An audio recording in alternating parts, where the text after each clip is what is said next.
கர்த்தருக்கு ஸ்தோத்திரம். இன்றைய வசனம் 1 பேதுரு 5ஆம் அதிகாரம் 7ஆம் வசனம். அவர் உங்களை விசாரிக்கிறவர் ஆனபடியால் உங்கள் கவலைகளை எல்லாம் அவர் மேல் வைத்து விடுங்கள். 1 பேதுரு 5ஆம் அதிகாரம் 7ஆம் வசனம்.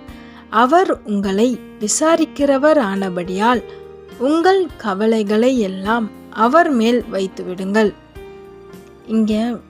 இன்னைக்கு ஏசப்பா உங்களுக்கு சொல்கிற ஒரு வார்த்தை, உங்கள் கவலை கண்ணீரெல்லாம் அவர்கிட்ட தந்துட சொல்கிறாரு. ஆமேன். இங்கே பக்தன் ரொம்ப அழகாக சொல்கிறாரு, அவர் உங்களை விசாரிக்கிறாராம். ஏசப்பா உங்களை விசாரிக்கிற தேவனாக இருக்கிறார். ஆமேன். நீங்கள் அழும்போது அவர் நின்று அமைதியாக இருக்க மாட்டார். ஏன் அழற, என்ன ஆச்சுன்னு சொல்லி அவர் உங்களை விசாரித்து உங்களை ஆட்சி தேற்றுக்கிற தேவனாக இருக்கிறார். இங்கே பக்தன் சொல்கிறார், உங்களை அவர் விசாரிக்கிறதால உங்கள் கவலையெல்லாம் அவர்கிட்ட கொடுத்துருங்க அப்படின்னு சொல்கிறாரு. ஒரு மனுஷங்க நீங்கள் எப்படி இருக்கீங்க, நல்லா இருக்கீங்களா அப்படின்னு நம்மக்கிட்ட கேட்கும்போது நம்ம என்ன சொல்லுவோம்? நம்ம அந்த சூழ்நிலை என்ன எப்படி போயிட்டுருக்குமோ அதை சொல்லுவோம். அதே மாதிரி தான் கர்த்தர் உங்ககிட்ட சொல்கிறாரு, நான் உன்னை விசாரிக்கிறேன், உன் கவலை கண்ணீரெல்லாம் என்கிட்ட கொடு அப்படின்னு சொல்கிறாரு. ஆமேன்.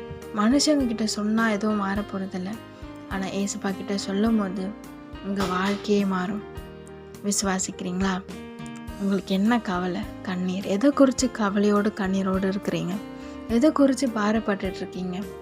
இன்னைக்கு ஏசப்பா சொல்கிறார், எல்லாவற்றையும் என்கிட்ட கொடுத்துரு, நான் புதுசாக உன் வாழ்க்கையை மாற்றுவேன் சொல்கிறாரு. ஆமேன். அவர் புதிய காரியங்களை செய்கிற தேவன். உங்கள் வாழ்க்கையிலும் புதிய காரியங்களை செய்வார். பயப்படாதீங்க, கலங்காதீங்க. அந்நாள் வேதத்தை நம்ம பார்க்குறோம், தேவ சமூகத்தில் அழுதாங்க. அதுக்கப்புறம் அவங்க துக்க முகமாக இல்லைன்னு வேத வசனம் சொல்லுது.